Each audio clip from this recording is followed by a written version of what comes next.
ఈ loan process, మాస్టర్స్కి apply చేయడము, ఇవంతా ఆన్లైన్లో అందరికీ అవైలబుల్ ఉంటుంది. యాజ్ ఎ స్టూడెంట్ నాకు నేను చేసుకోవచ్చు కదా, రీసోర్స్ ఎందుకు అప్రోచ్ అవ్వాలి? అప్లికేషన్ పెట్టిన వెంటనే మనకు అడ్మిషన్ వస్తుంది అంటే కాదు.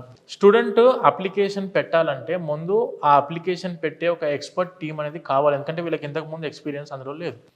సరే ఇప్పుడు నేను అప్లికేషన్ నేను సొంతంగా పెట్టుకుంటా కదా, కన్సల్టెన్సీకి పోతే నాకు ఫీజు పెరిగిద్దేమో అని ఒక డౌట్ ఒక స్టూడెంట్కి ఉందనుకోండి. బేసిక్గా ఒక యూనివర్సిటీకి స్టూడెంట్ సొంతంగా అప్లై చేశాడు. లెటర్స్ అజ్యూమ్ ఆ యూనివర్సిటీ ఫీజు అరౌండ్ ఒక 20 lakhs బడ్జెట్ ఉంది. మన దగ్గర నుంచి వీసోర్స్ తరఫు నుంచి మీరు అప్లికేషన్ పెట్టుకున్నప్పుడు ఏం జరిగిద్దంటే ఇదే 20 lakhs యూనివర్సిటీ ఫీజు ఉండేది, దీని మీద ఒక్క పైసా కూడా పెరగదు. University fees is common for either student or for consultant. మన బేసిక్ కాన్సన్ట్రేషన్ ఏం చేస్తామంటే అప్లికేషన్ పెడుతూ ప్యారలల్గా వాళ్ళకు స్కాలర్షిప్స్ కూడా అప్లై చేస్తాం.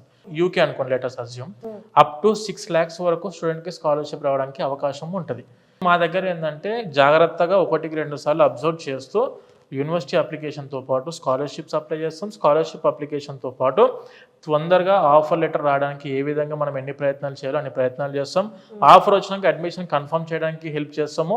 దానితో పాటు ఇలా ఎడ్యుకేషన్ లోన్కి ఇన్ని బ్యాంక్స్ మనం టైఅప్ అయ్యి very low rate of interest తోటి ఎడ్యుకేషన్ లోన్ ఇప్పిస్తాము. ఎడ్యుకేషన్ లోన్ మనం సొంతంగా చేసుకోవచ్చు కదా అంటే మీరు అడిగిన క్వశ్చన్ ఇందాక, మీరు ఒక 10 బ్యాంకుల చుట్టూ తిరగాల్సి ఉంటుంది. కరెక్ట్. ఇక్కడ ఏం జరిగిద్దంటే ఆ 10 బ్యాంకుల టీం మెంబర్స్ ఏదంటే వాళ్ళందరూ ఒకటే ప్లేస్ లో కూర్చొని ఉంటారు, ఆఫీస్లోనే అందుబాటులో ఉంటారు.